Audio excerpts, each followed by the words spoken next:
Sir, we are live.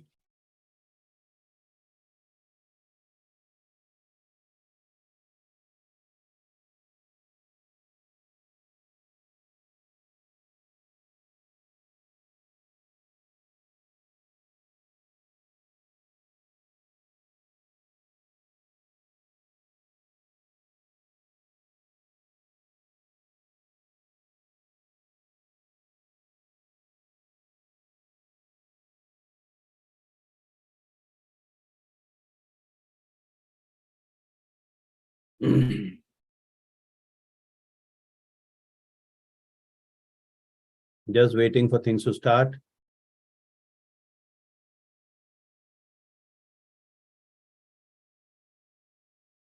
Good evening, everybody. Can you please confirm if you can see me or you can hear me?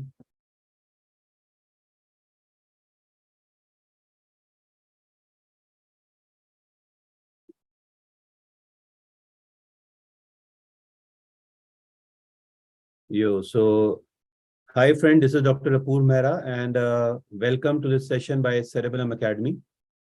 And this session, we are going to revise the key points that you need to know in orthopedics for your exams. So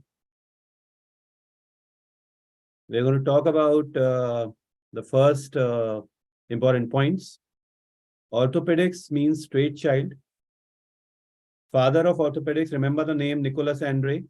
And if that name is not there, you will mark H.O. Thomas. Father of modern orthopedics is Robert Jones, who was nephew of Thomas. And remember, in today's world, arthroplasty is important. So this is something that can be asked to you in the future. Going to the next, remember in a bone, you have the top of the bone, which has got epiphysis and metaphysis. The middle of a bone, the diaphysis. Most of the diseases of the bone are in the metaphysis, and this is what you need to remember. Most important component of the bone is calcium hydroxyapatite, Ca10PO46OH2. This is a formula you must remember. And the most important collagen is type 1, which is going to give the tensile strength. So if collagen 1 is defective, the bone is going to be weak. When we look at skeletal maturity, it's an age when the epiphysis fuses with the metaphysis.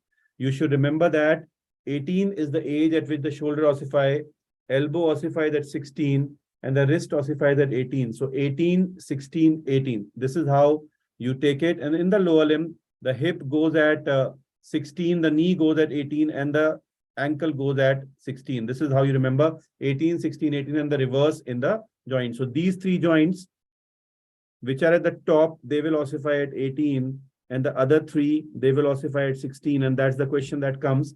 The joint which ossify at 16 years. Pressure epiphyses are the main joint weight-bearing epiphyses. They are intra-articular, and the traction epiphyses are near them where the muscle attaches. And the most important areas are greater trochanter and greater tubercles. In the tubercles or the tuberosities, what do you have? You have in the humerus the muscles called as the rotator cuff muscles, supraspinatus, infraspinatus, teres minor, and then the small s, the subscapularis, which is that you should remember. Going to the next, remember, this is the classification which is done for classifying the epiphyseal injuries in children. And Salter Harris says if you are able to write 1 in the injury, it's only slip type 1 injury. In type 2, you are able to write 2. So type 2 injury, the most common type. Then if you are able to write 3, that is a split of the epiphysis, it's a type 3 injury. If you are able to write a 4, it's a type 4 injury. Salter Harris type 4. Remember, it is Salter Harris type 2, which happens to be the most common epiphyseal injury. This is what you must remember. It is also called as a Thurston-Holland sign. That's another question. And type 5 is the crushing of the physis. So it is phi 5, which is what you should remember. When we go to the next, remember ball and socket joints, the examiners love. We have shoulder and the hip, the most common one. Then they ask you the incus and the stapes and the talocalcaneonavicular, which is coming. The first joint in human body is at the atlanto-occipital, which tells you to say yes. And the second is atlantoaxial, which tells you to say no. The question is left-right movement is which joint? Atlantoaxial. Also remember at the hip joint, the two important movements which you should remember are abduction and rotation. But the most important is the internal rotation of the hip joint, which will tell you if this is restricted, it means the hip is got destroyed. When we look at the x-rays are usually the first investigation in orthopedics. It can show you everything except one thing, which is cartilage. And if you see that the joint space, which is the cartilage, which is here, If that is getting reduced, it means the joint is getting damaged. And if you are able to draw an O between the legs, it means this is osteoarthritis. And if you are having a valgus, it means it's a rheumatoid arthritis. Remember, at the pelvis, you have an arch called as a Shenton's arch, which tells the continuity of the pelvis. And if it is destroyed, right, it means that the hip or the joint has got destroyed. MRI is very, very important. X-rays, first investigation, CT for calcification, but for everything else, it's MRI. In orthopedic, it's all about MRI. Overall, remember, if you have a stress injury, more actions, overall is MRI, unilateral is MRI. But if there are multiple bones, multiple stress fractures, you will get a bone scan. So MRI overall is a very, very important thing. Metastasis in the bone will come from the breast, the prostate, and the lung. It is the prostate metastasis, which is basically the osteoblastic metastasis. For that, you might need a bone scan for the whole body. For single lesion of metastasis, MRI is done. But for multiple, it is the PET scan, which is extremely, extremely important. Remember that. When we come to the investigations for infections, number one is MRI, then is the bone scan, right? And then the X-ray. That's the time it takes. So MRI within first 24 hours will start showing you changes. Bone tumors, overall is MRI. Very rarely you do a CT scan like for osteoma. Developmental dysplasia of hip, where you have a shallow acetabulum, MRI is number one investigation. Remember, usually X-ray is the first investigation. The next in orthopedics is MRI, but the gold standard is always biopsy. Biopsy should always be taken from the periphery and from the multiple planes. This is what you should remember. Developmental dysplasia of hip, as I told you, if you want to screen the entire population, ultrasonography can be useful to you. When you look at a joint, you know, bones are different, joint is different joint. If you want to investigate, X-ray is number one, MRI, but the next, you can't have a tissue initially, so you can have an aspiration, take out the fluid, send it for cultures, send it for analysis. So this is a mnemonic that you should remember: X-ray, MRI, and ultrasound guided aspiration. Or if it's a traumatic lesion, you will go for arthroscopy. When you want to look at the changes which gradually come into the bone, the periosteal reactions, it can show you the sunray appearance or the Codman's triangle or the onion peel appearance. They indicate it's a malignant lesion. It indicates that there's a wide area of activity. And when you look at the wide area of activity or a malignant lesion, right, remember that there are two tumors, like which will have the sunray appearance here coming out. That is osteosarcoma very commonly, or it can have a triangular piece of bone underneath the periosteum called as a Codman's triangle. So these are the two tumors usually for osteosarcoma, but as I told you, diagnostic is biopsy. Radiology is only suggestive. This is what you should remember. And when you have multiple hazy appearance, multiple layers coming out as if the peel of an onion, it's called an onion peel appearance and very commonly seen in Ewing sarcoma. The only tumor which can go till the end of a bone and sometimes involve the cartilage is the giant cell tumor. Giant can go till the joint, and this is a classical image. Tumor of the lower end of radius is GCT till proved otherwise. Remember this, friends. When you look at infections, remember Staphylococcus is the king. It comes to the blood and goes in the metaphysis. If it is sickle cell anemia, it is in the diaphysis Salmonella. Drug abusers and foot, Pseudomonas. Open injuries, again staph. Human bites is Eikenella. Animal bites is Pasturella. One question that is coming in recent exams is multifocal osteomyelitis. If it comes to you, SAPHO syndrome is important. And if not, then sickle cell anemia. But SAPHO syndrome is a misnomer. It's an osteitis. It's not an osteomyelitis. Sometimes they tell you a sclerotic lesion on the bone in the upper end of tibia. Think about subacute osteomyelitis called as Brody's abscess. It is sclerotic margin. It indicates seen in immunocompetent host. When we look at chronic osteomyelitis, dead bone is pathognomic.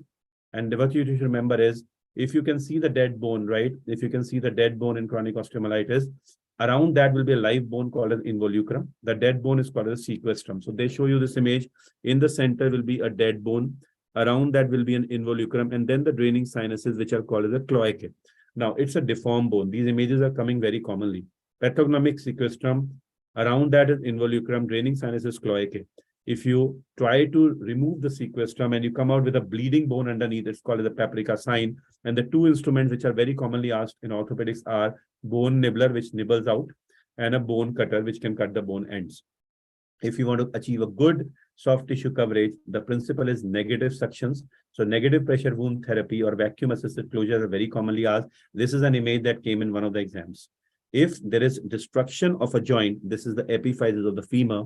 If there's a destruction of the joint totally gone, in this scenario, you have got Tom Smith arthritis, femur capital epiphysis gone, joint is hypermobile. Whenever there's a joint infection, there's initially a loss of movement. But when there's a Tom Smith arthritis, which is the septic arthritis of infants involving the hip joint, there is hypermobile joint. Two classical deformities of the lower limb, Faber and Fadel. Flexion, abduction, external rotation is a situation in which the hip joint has got maximum capacity. So it is abducted, it is flexed, and external rotated. This is a position many things can come inside. Opposite to it is flexion, adduction, and internal rotation called as Fadel. So the causes of Faber and Fadel in orthopedics: Faber is synovial proliferation. Faber is infection in the joint. It's contracture of the tissues around or anterior dislocation of the hip joint.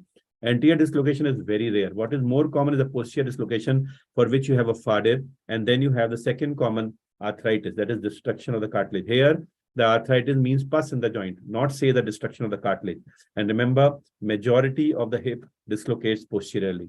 Coming on to infections of the hand, the infection of the nail bed is the most common, called as peronekia.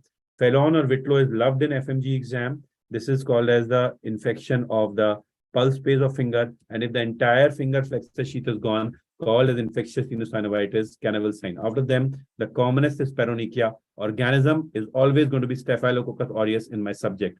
If you have painless condition, there are two painless conditions in orthopedics. One is mycetoma, which is an infection of the subcutaneous tissues. And second is Charcot joint, which is destruction of all the joints, then usually seen in diabetic patients. Mycetoma has got dot in the circle sign on MRI, and it's a painless condition. Remember that. Tuberculosis starts from the lung, spine, hip, then knee is the order of involvement. Tuberculosis of shoulder is dry, does not have effusion, called as Keri Sicca. And spina ventosa is the only tuberculosis which can have a periosteal reaction involvement of a digit. Usually TB does not have periosteal reaction. Tuberculosis of the spine will never involve a single vertebra. It's mainly a disease anterior to the spinal cord, called as anterior disease, is called as a pot spine. Posterior elements of single vertebral disease is malignancy. Remember, friends, when we look at treatment of TB, it is anti-tubercular therapy plus rest plus surgery when indicated. And indications of surgery are if the patient has a bowel bladder control, if he is worsening neurologically, and if he is not improving. These three indications can be applied to any disease of spine, any pathology, anywhere. When you want to treat a joint, you replace it. If the joint cannot be replaced, then you fuse it. It's called as arthrodesis. It's not a good thing to do, but it creates a painless, stable joint. Cobra plate is one of the plates used for hip arthrodesis. If the diseases fuses the joint, it's called as ankylosis, called as pathological fusion, right? Fibrous fusion is incomplete fusion. It is painful. Bony fusion is a solid fusion. It is painless. Fibrous fusion is a R, can be seen in rheumatoid arthritis. Bony fusion is a solid fusion seen in all S, septic arthritis, spine tuberculosis, or ankylosing spondylitis. Whereas tuberculosis in the periphery will have painful or fibrous ankylosis. When I look at stages of TB hip, the most common area where TB hip starts is acetabulum. And when you look at the different areas in femur, Babcock's triangle is the area in the upper end of femur where it can be seen. Tuberculosis, synovitis is stage 1, and as we did, Faber will be there, and synovium, wherever there is abduction, synovitis, it is causing lengthening. Early arthritis, less than 1 centimeter shortening and flexion, adduction, interrotation. Late arthritis, more shortening. Stage 4 is wandering acetabulum. The femoral head wanders from one corner acetabulum to the other. And finally, as I told you, in spine, it is solid ankylosis, whereas in other joints is fibrous ankylosis. Tuberculosis of any area will have more blood supply, will have osteopenia, called as periarticular osteopenia, will have pain, will have limb, will have flexion, and have synovitis. When I look at triple deformity, which is a very common deformity in the knee joint, is classically composed of 3 things: posterior subluxation, external rotation of the leg, and flexion of the knee. And what is the most important cause? Remember T and R, that is tuberculosis and rheumatoid arthritis. There are many causes, but these 2 are the most important, and one should remember. Remember, when you come to tumors, well-defined margins with uniform feel all over the tumor is benign. Ill-defined margins with variable feel, somewhere hard, somewhere firm, somewhere soft, is a malignant tumor. When I look at the classical tumors in orthopedics, in epiphyseal, at the end of a bone, you have chondroblastoma, which is purely epiphyseal, more than the giant cell tumor. Epiphyseal with calcification, cartilaginous tumors will always calcify chondroblastoma. Upper end of humerus is classically known for a lytic lesion, right, which has got a fallen leaf sign called as unicameral bone cyst. The second lesion in upper end of humerus is chondroblastoma. Metaphysis, remember the king of orthopedics, osteosarcoma. Diaphysis, remember three tumors, osteoid osteoma, adamantinoma, and Ewing sarcoma. When you look at the epithelial tumors, the tibia is adamantinoma, mandible is ameloblastoma. But remember, mandible, right, is ameloblastoma, but the most common tumor of mandible is squamous cell carcinoma. When we come to the bone tumors, remember, part affected means which bone and which area is more important than the age. But overall, first decade is Ewing's, second decade is osteosarcoma. Although in first decade, Ewing's is the most common, but the most common incidence of Ewing's is in the second decade. After maturity is giant cell tumor, which is going till the end of a bone joint, that is giant cell tumor. After 40 are the two most common tumors of the bone, metastasis and then multiple myeloma. When we look at the tumors, remember, most of the tumors are surgical, operated. Most common surgery is wide local excision with 3 centimeter margin. Cystic lesions are curated like unicameral bone cyst. Sometimes you add a chemical to it called extended curettage used in aneurysmal bone cyst, chondroblastoma, giant cell tumor, and enchondroma. Remember, most common chemical which is used in extended curettage is phenol, and the role is to decrease the reoccurrence. Malignant tumors are treated with neoadjuvant chemotherapy, surgery, and adjuvant chemotherapy. And Ewing's is the most radiosensitive bone tumor known to mankind. But remember, even then, the treatment for Ewing stays, right, mainly surgery and chemo, and radio is not the principal modality. Single central cavity, unicameral bone cyst, called as fallen leaf sign. Multiloculated eccentric is aneurysmal bone cyst. Night pain relieved on taking salicylates is osteoid osteoma. Large to feel, small on X-rays. Large because it's bone along with the cartilage. Large to feel, small on X-rays is a bone covered by cartilage, osteochondroma. Epiphysis with calcification is chondroblastoma. Most common tumor of bones of hand and feet is enchondroma. Remember that.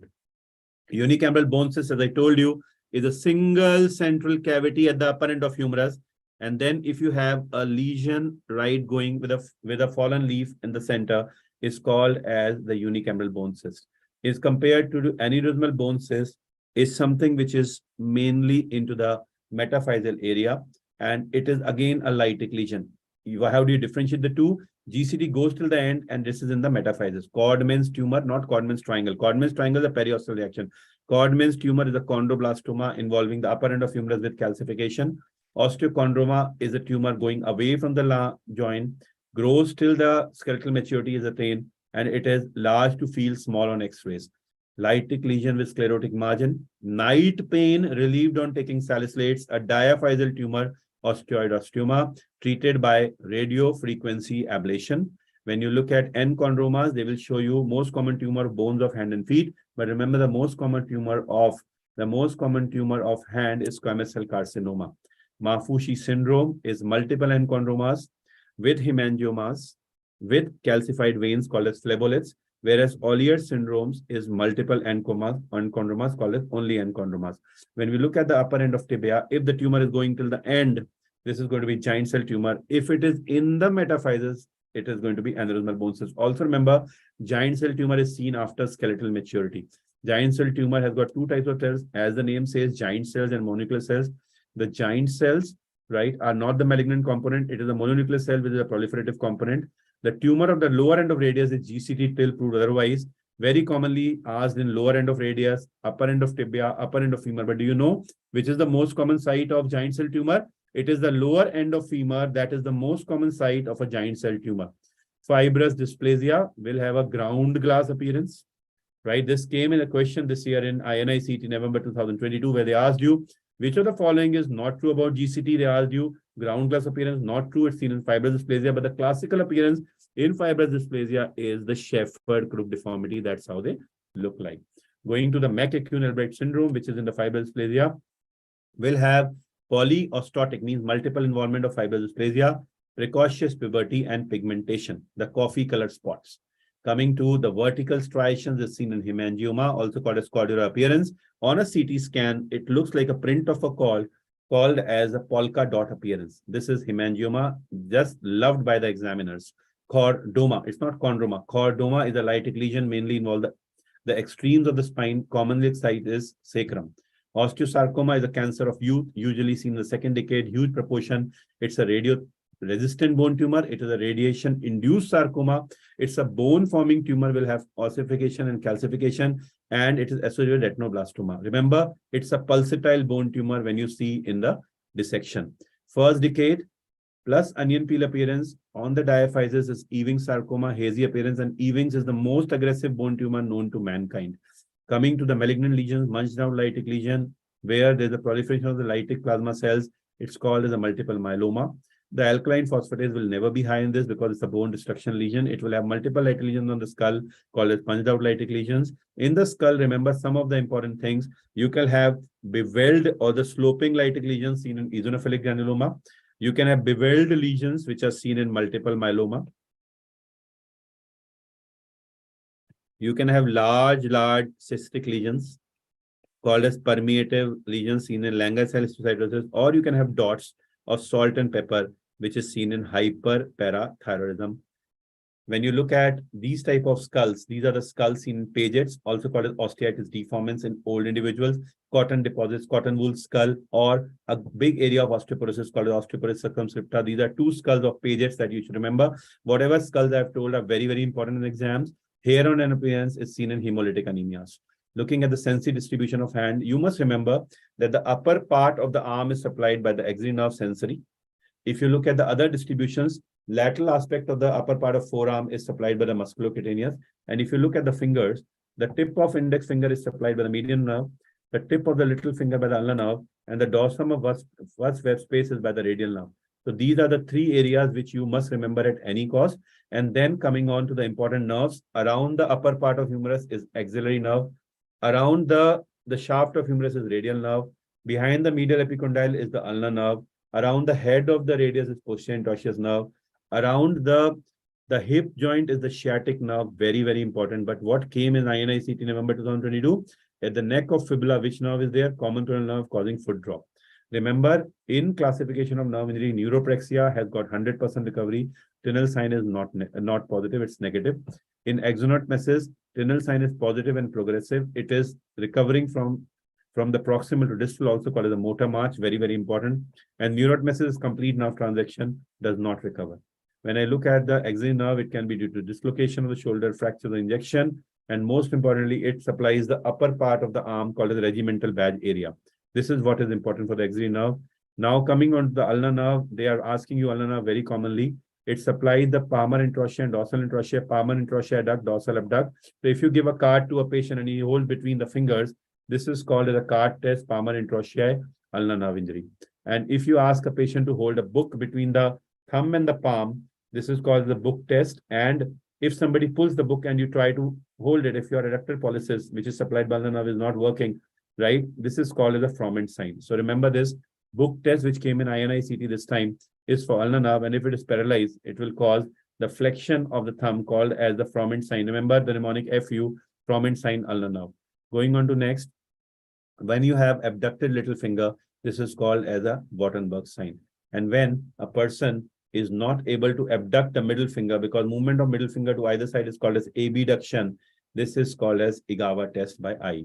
Remember that the lumbrical supply is something which they love. Lumbricals, they make a L in your hand. So L is lumbricals. And when they're paralyzed, they cause a claw hand. The first two lumbricals are supplied by the median nerve. The other two are supplied by the ulnar nerve. And remember, lumbricals are very common. This came as a dissection element. Remember, the first two fingers, everything is by the median nerve. If it is paralyzed, it will lead to the pointing index, or it will lead to the benediction attitude. They're all the same, or it will clasping the hand. This finger will stand out, called as the Ochsner clasp, because the flexors of these two fingers are supplied by the median nerve. Remember, if you place a pen over the palm and if the patient is not able to touch it, this is the pen test. Again, a very recently asked question for the median nerve. Now, the thumb is anterior to the fingers to work in coordination with opposition. If your median nerve is gone, it will be in the same plane called as the ape thumb deformity, remembered by the mnemonic AM. That's my name, Apurv Mehra. So AM, ape thumb deformity, median nerve. And remember that anterior interosseous nerve will give a pinch. This is called a Kilo-Nevin sign, a branch of the median nerve. Claw hand is corrected by the opposite splint, that is a knuckle bender splint, because you're bending the knuckle, the action of lumbricals making a L. So clawing is hyperextension of MCP and flexion of interphalangeal joint. The opposite is the knuckle bender splint, and ulnar nerve palsy is more common than median. So if you have to choose between the two, you will choose ulnar nerve. Going on to the radial nerve. Radial nerve is one of the commonest nerve damage in human body. It also has the best prognosis.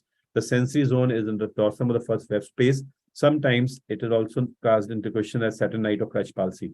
There is no test for it, and the splint is cocker splint, which is one of the commonest asked in the exams. When you look at the palsy of the brachial plexus, the commonest is the Erb's palsy causing beta tip deformity or policeman tip deformity, and the second is the Klumpke's palsy involving the C8 and T1 nerve roots causing a claw hand and Horner syndrome. This question came in INI-CET November 2022, and Vater's tip deformity is Erb's palsy supplied by the nerve roots C5 and C6. Carpal tunnel syndrome, involvement of the median nerve, is one of the commonest compression neuropathies known to mankind. The Durkin test, which was asked in AIMS last year, is the most specific. And remember, this is a phalanx test. Ulta Namaste is a phalanx test. This is a Sida Namaste, the reverse phalanx test done for it. Thoracic outlet syndrome, if you keep on doing this, this is a Roos test. Other name are Adson's and Rice test. It is compression neuropathy of C8 and T1 nerve root around the neck. Now, this came as a video. Again, the patency of the ulna and the radial artery came as a video called as the Allen's test, very, very important for the exams. Remember, in trauma, airway, breathing, circulation, this is the order to be followed, but the first is the cervical spine. Most common bone to fracture is clavicle. Again, at birth is clavicle. In children, in radius, more than ulna. Most common joint is to dislocate is shoulder anteriorly. In children, is elbow going posteriorly. The rarest joint to dislocate is ankle. That is why it is the commonest area where the ligament injuries occurs, the anterior talofibular ligament around the ankle. Also remember, the most common tendon injured in human body is supraspinatus, right? Supracondylar fractures are the fractures of the lower end of humerus. They are extra-articular injuries, and these are the supracondylar fracture humerus, which are treated with close reduction because they are not involving joint and fixation. Now, coming on to close reduction, it means you're not exposing the fracture hematoma, whereas the lateral condyle humerus is a fracture involving the joint surface. You need to open and fix it like a jigsaw puzzle. So close reduction is for extra-articular fracture, open for intra-articular. One of the important muscles of the shoulder which provides stability is subscapularis. It is not described very well in literature, difficult to pick up. That's why called as a forgotten tendon. And when you put your hand on the lower back and you're not able to lift it up, called as a lift-off test for subscapularis. Shoulder dislocation is anterior. Whenever there's an anterior dislocation, the head will go down and the arm will go out. This is called as down and out, whether it's shoulder or hip. Remember this rule. And then in shoulder dislocation, the test is Dugas, Callaway, and Hamilton ruler test. And the method to reduce is Scochers, the most common, the Stimson's or the Hippocrates maneuver. If you have a posterior dislocated shoulder, there will be an empty glenoid sign. The head will be up and by the side of the glenoid, and electric and light bulb sign is seen there. Whereas for the posterior instability, there's a test called a jerk test. Bankard's lesion is an anterior tear in the glenoid labrum. It's not anteroinferior, it's an anterior tear in the glenoid labrum. Hill-Sachs lesion is a posterolateral defect, right? Both the are recurrent for shoulder recurrent dislocation, because the most common complication of a shoulder dislocation is a recurrent dislocation. The surgeries are Bankard's repair. You will tighten the subscapularis called as putty plat, or you will take the coracoid with the muscle to stabilize the anterior shoulder. Shoulder, axillary nerve, humerus, radial nerve, supracondylar humerus, anterior interosseous nerve, median radial ulnar, elbow dislocation, ulnar nerve, radial head, posterior interosseous nerve, cubitus valgus. If your distal part goes laterally, valgus has L. There is tardial ulnar palsy because it's behind the medial epicondyle. Wrist, median nerve, hip, sciatic nerve, knee dislocation, common coronal nerve, the question that came this year. Foot drop, fibular neck injuries. Fall on outstretched hand, most common is Colles fracture, and fracture scaphoid is common in the young. What is Colles? It's an extra-articular fracture of the lower end of radius. Most common bone to fracture is clavicle. It fractures in the middle 1/3. If that is not given, junction of medial 2/3 and lateral 1/3 is the second best answer. The 3 points around the elbow are medial epicondyle, lateral epicondyle, tip of olecranon. They form a triangle, right? And this triangle is maintained in fractures of supracondylar humerus, but it destroyed in the elbow injury, classically elbow dislocation. Supracondylar fracture humerus is treated by close reduction, and if you don't treat it well, it will cause a cubitus varus. Whereas this cubitus varus is called as a gunstock deformity, and the lateral condyle humerus will cause a cubitus valgus. Remember that supracondylar humerus will cause the damage to the anterior interosseous nerve, lateral condyle humerus will cause cubitus valgus and will cause stretching of the ulnar nerve, tardial ulnar palsy. Medial bone towards the mouth, Montagia, is a fracture of ulna with a dislocation of the radial head can damage the posterior interosseous nerve. Whereas Galeazzi is a fracture of radius, destroying the distal radial joint. And this is a very, very important cause because this is more commonly as it's more common. Colles is an extra-articular fracture, and this goes posteriorly because thumb, I told you, is anterior. So there's a posterior displacement in Colles, and it will lead on to what is called as a garden spade deformity, classical dinner fork deformity in Colles. Whereas in Smith, because it fractures and goes anteriorly towards the thumb, it is called as a garden spade deformity. This is what is the garden spade of Smith and dinner fork of Colles. The radial head comes out of the annular ligament when there's a traction on the elbow called as a pulled elbow, seen in age group 1 to 4. Classical history is father will be doing it, and the treatment is forceful supination to place it back. The blood supply of the scaphoid comes from distal to proximal, and there is tenderness around the anatomical snub box if there's an injury to the scaphoid causing a fracture, which is treated by a glass holding cast. And if you do not treat it properly, it can lead on to the loss of blood supply of the proximal fragment called as avascular necrosis. Remember, the dead bone looks white. If there is a damage between the scaphoid and the lunate, there's a gap, like the gap of the scientist called as Terry Thomas sign scapholunate dissociation. Remember that Bennett's fracture is a fracture of the base of first metacarpal with a dislocation. Rolando is again the fracture, which is intra-articular but without a dislocation. Both are intra-articular fractures. Boxers, again, a very important fracture is the fracture of the neck of the fifth metacarpal. If the wrist dislocate, means either the lunate goes out or everything else goes out, it's called a wrist dislocation. Remember, if the lunate goes out, it looks like a pie or a spilled cup sign, which is seen in a lunate dislocation. Compartment syndrome is tight cast. Remember the history. Myositis ossificans is massage. Sudex dystrophy is sympathetic overactivity, and femur fracture after 48 hours will leading on to breathlessness, fat embolism. Remember, compartment syndrome will have relentless pain, stretch pain, damage to microcirculation, tight cast involved. Myositis ossificans decrease movement around the joint. Sudex dystrophy, sympathetic overactivity, red hot shiny skin. Femur fracture, 48 hours is fat embolism, will have breathlessness and decreased saturation. Remember that in compartment syndrome, the fracture of tibia is the commonest, then followed by the deep posterior compartment leg because of it, and then the flexor forearm. Myositis ossificans, brachialis is the most commonly involved muscle. Sudex, the most common cause is Colles, the extra-articular fracture as we discussed. Fat embolism is femur fracture. Remember, this is myositis ossificans, that's how it looks like. And red hot shiny skin with more blood supply because of sympathetic overactivity is Sudex.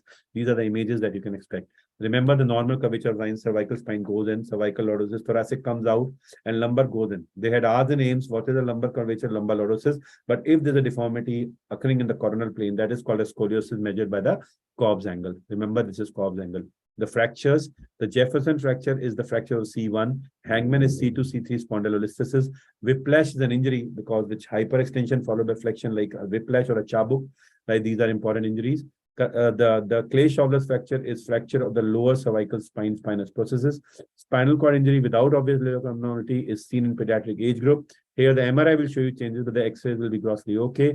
Motorcycle or hinge fractures, separation of the skull into anteroposterior parts. Cauda-equina syndrome is damage to the lower part of lumbar spine, will be asymmetric. Conus medullaris will be a symmetrical loss. Remember, spinal shock, everything is gone, but the first reflex to come back in a spinal shock of the spinal cord injury is bulbocavernosus reflex.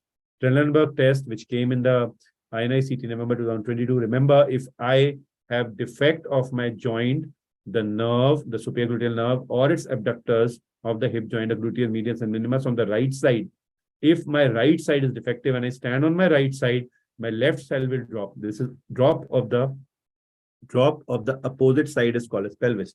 So if I stand on the right side and the left side drop, which came in the question this time, it means my right side is gone. What on the right side? Either the abductors or the superior gluteal nerve. If both the sides are effective, I will waddle like a duck because they don't have gluteus medius. What you need to remember, Thomas, the scientist, right? He gave a Thomas test for hip flexion deformities. Then you have fracture neck femur, the fracture, which is still the unsolved fracture. Nobody knows the treatment for it still. Classified by Gardner's classification or a Powell's classification, which tells you more the angle of the fracture, the more are the chances of displacement. Neck femur fractures in a young patient are treated with screws, in elderly are treated with hemiarthroplasty. Remember that the risk of avascular necrosis, the closer the fracture to the head, more are the chances of the death of the head. Fracture intertrochanteric is something which is extracapsular, so everything is extra, more pain, more age, more swelling. It has to be treated. The intertrochanteric fractures are to be treated within first 48 hours. Otherwise, they will have high morbidity and mortality.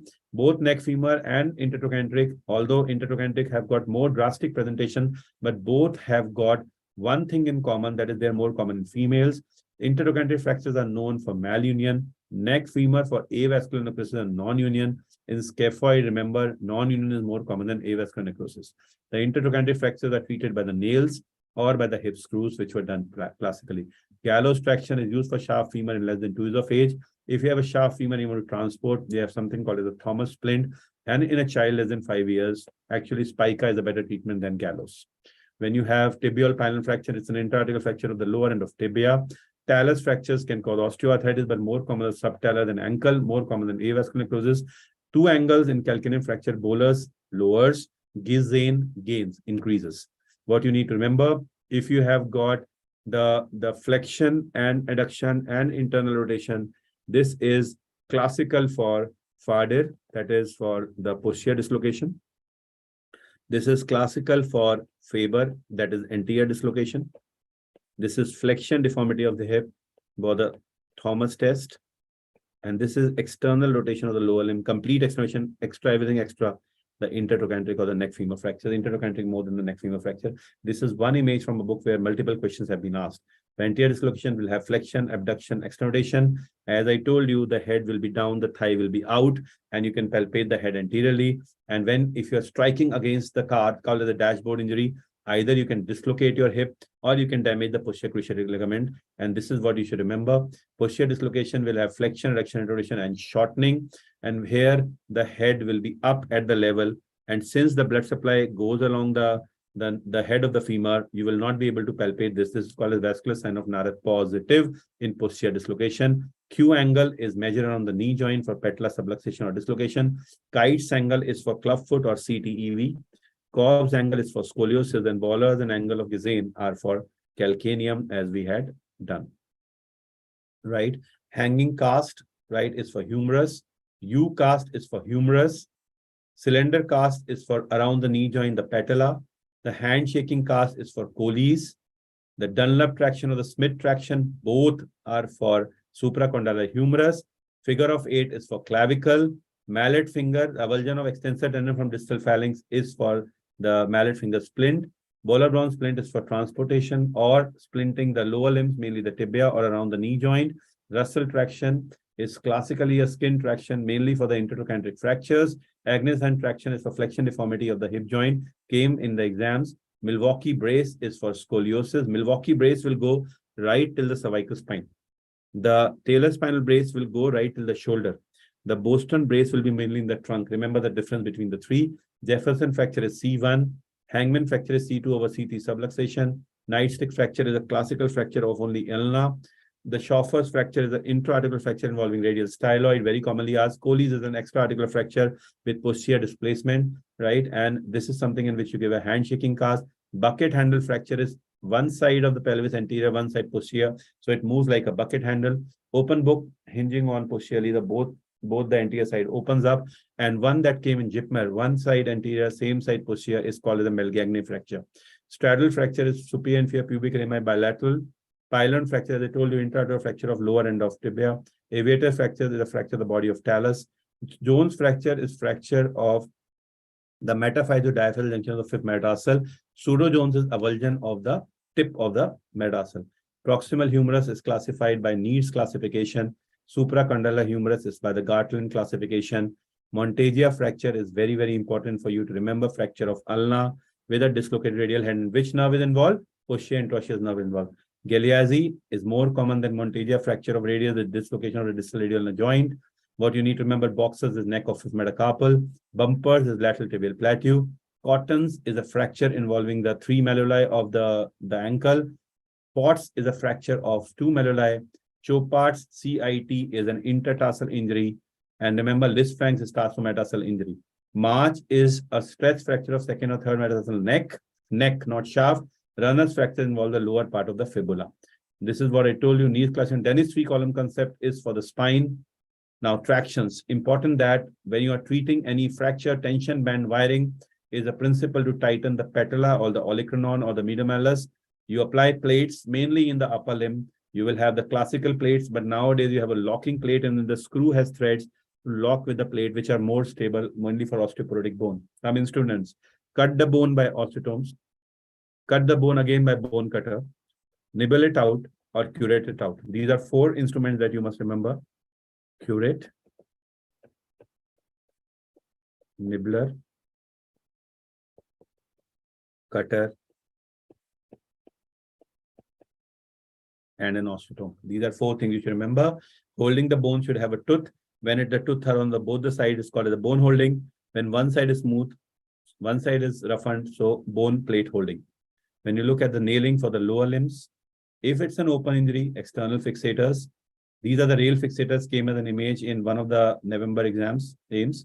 And then the Elizarov, the most important one, which is the most important external fixator, which can also help in lengthening of the lower limbs. When you look at arthritis, remember, bilateral hand pain with morning stiffness in a young lady is rheumatoid arthritis. And if you have low back ache with sacroiliitis, is ankylosing spondylitis in a young man. This is a classical thing that comes. But at the base of first carpometacarpal joint can be arthritic, that is in osteoarthritis. DIP can be involved in osteoarthritis called as Hubbard nodes. PIP can be involved called as the Bouchard nodes. So these are very, very important for you to remember. Remember, RA usually does not involve the DIP.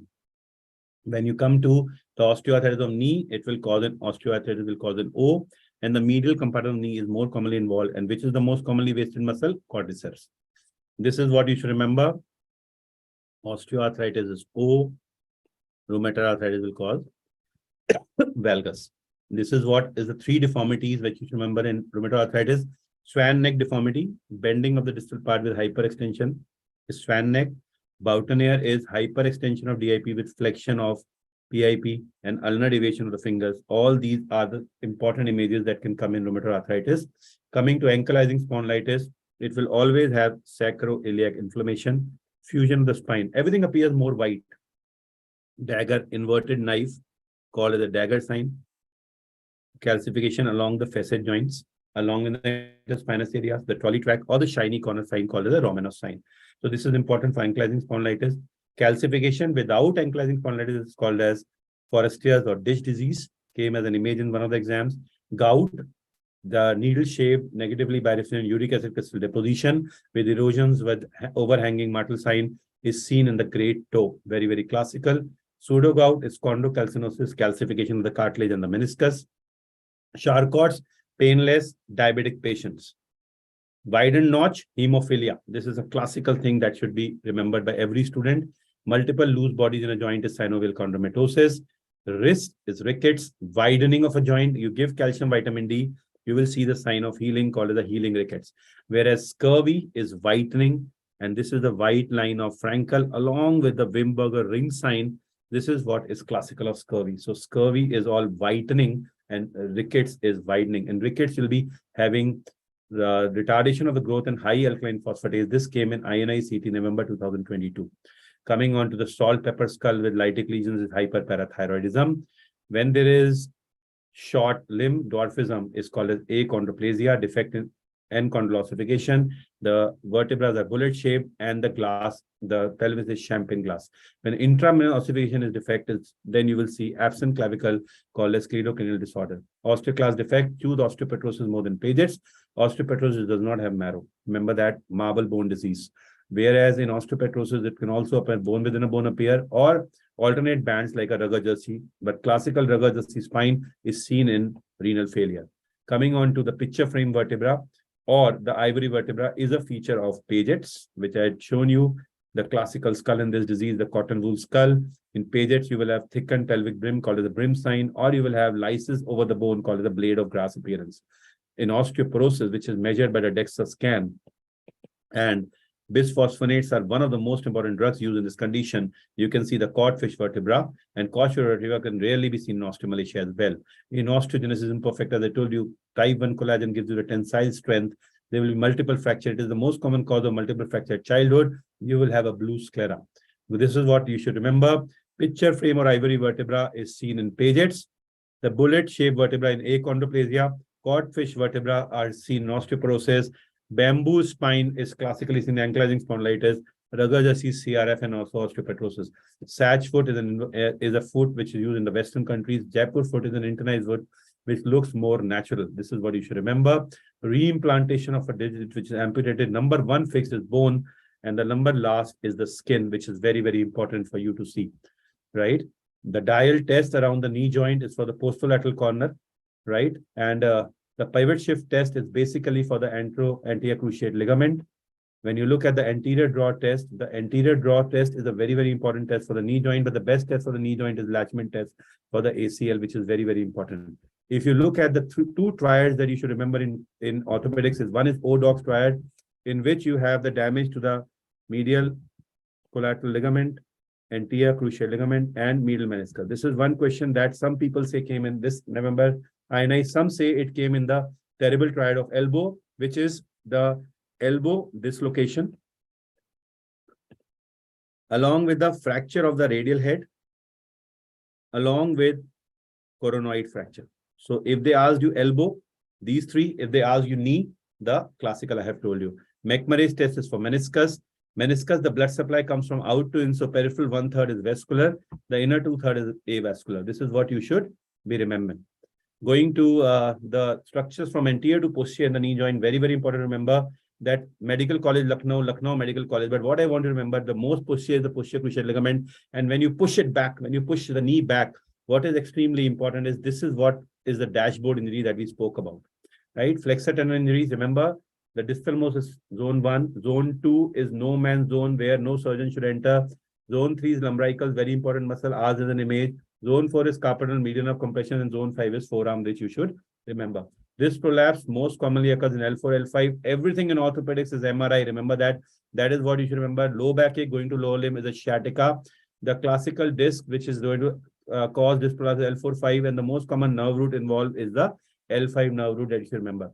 You should remember some important myotomes. Shoulder abduction is C5, elbow flexion is C6, C5, wrist extension is C6, right? Elbow extension is C7, finger flexion is C8, and intrinsic muscle of hand is T1. This is important. In lower limb, hip flexion is L2, knee extension is L3, L4 is ankle dorsiflexion, L5 is extensile is longer. These two are very, very important because if these two are not working, L4, L5, then you will have a foot drop or a finger drop. And this is EHL, the number 1 involved muscle, because L5 is the most common nerve root, and S1 is the ankle reflex, the flexor is longer. The nerve supply, L4 is the middle part, L5 is dorsum of the foot, and S1 is the sole of the foot. Remember, most of the orthopedic condition that I talk about can be covered in plan A. Give rest and NSAIDs. If that doesn't work, local steroids. If that doesn't work, surgery. And now, coming on to dog in the spine. The dog in the spine, which you see, is basically made of the superior and the inferior articular process, and the neck of the dog is the area called as pars interarticularis.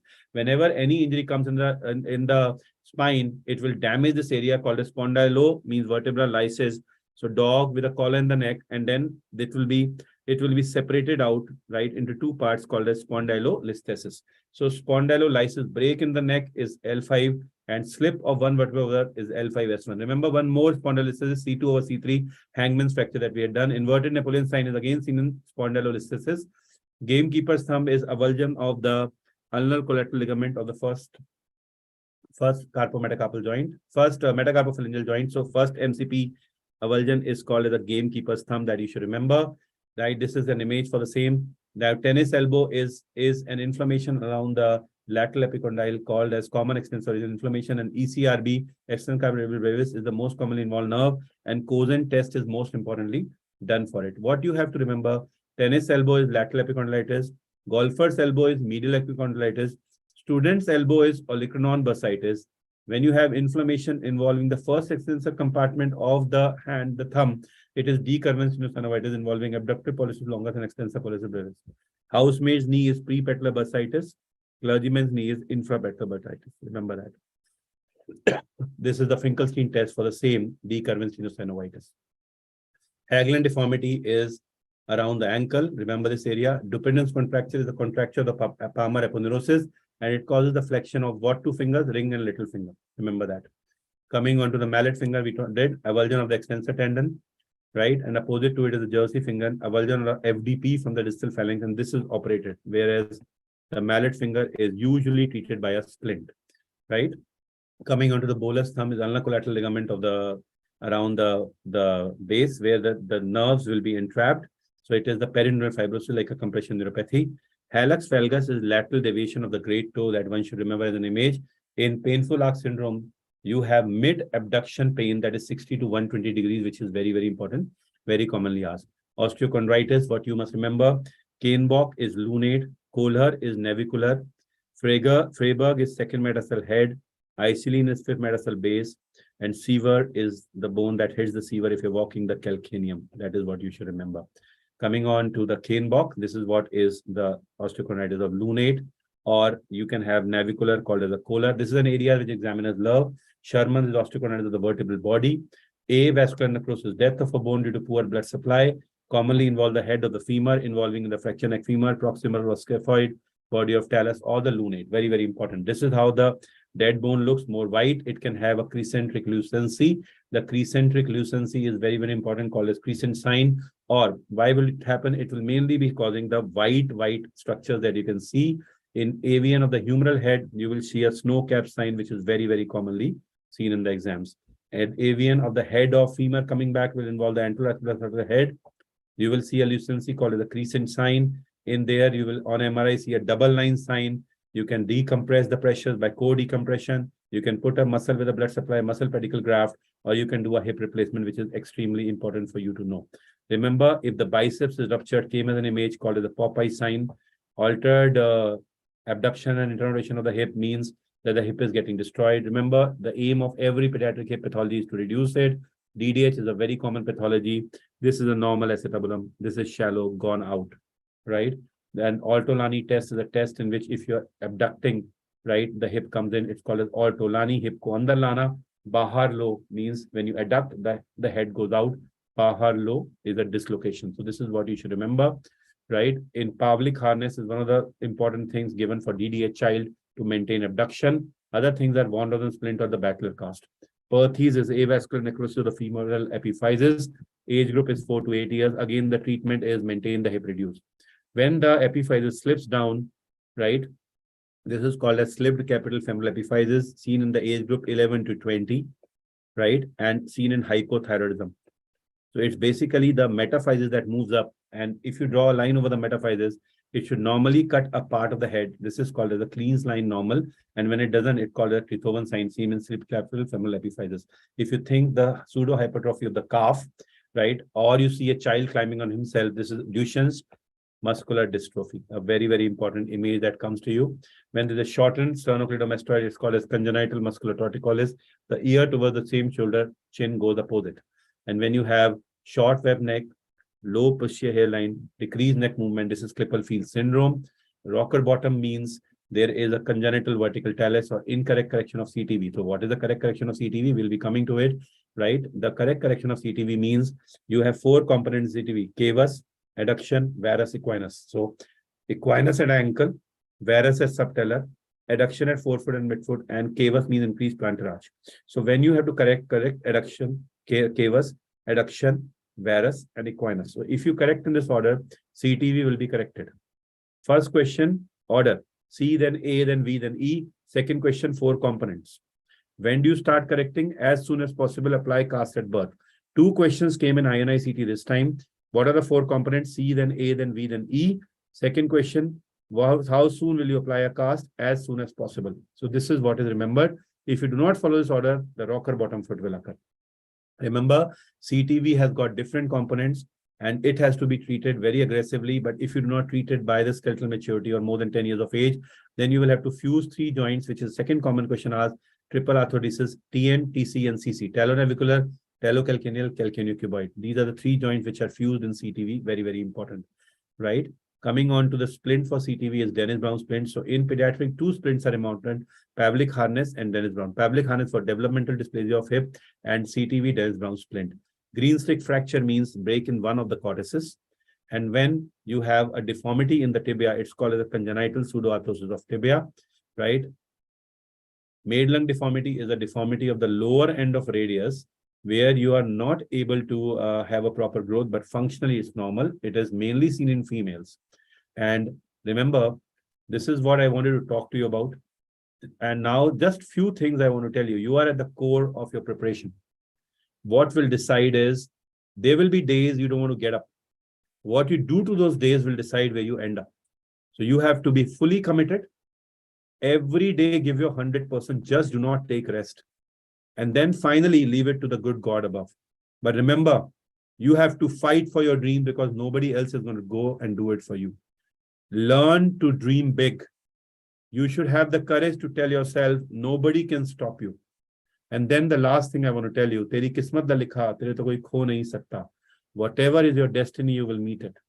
Tu karam kara chal bande, shram kara chal bande. Keep on working hard. जो उसकी मेहर हुई तुझे वो भी मिल जाएगा जो तेरा हो नहीं सकता. Right? And one fine line and the last go which I want to tell you, तू दौड़ में अव्वल आए ये जरूरी नहीं, तू सबको पीछे छोड़े ये भी जरूरी नहीं. जरूरी है तेरा दौड़ में शामिल होना, जरूरी है तेरा गिर कर खड़े होना. जिंदगी में बहुत बहुत बहुत से मकाम आएंगे, आज जो आगे हैं कल पीछे छूट जाएंगे, बस जरूरी है तेरा लड़ते रहना, और उससे भी ज्यादा जरूरी है तेरा आगे बढ़ते रहना. This is what I want to tell you, right? Let's keep this as an academic session so that you have the least amount of time required to revise all the images. My suggestion to you, all of you, is that whenever you want to come to this page, this will be saved here, right? Go through it in the last 48 hours, preferably last 24 hours before the exam. I can promise you, this will make sure you don't miss many of the things. This is your Dr. Apurv Mehra. Let me know if I can be of any more help. Thank you very much.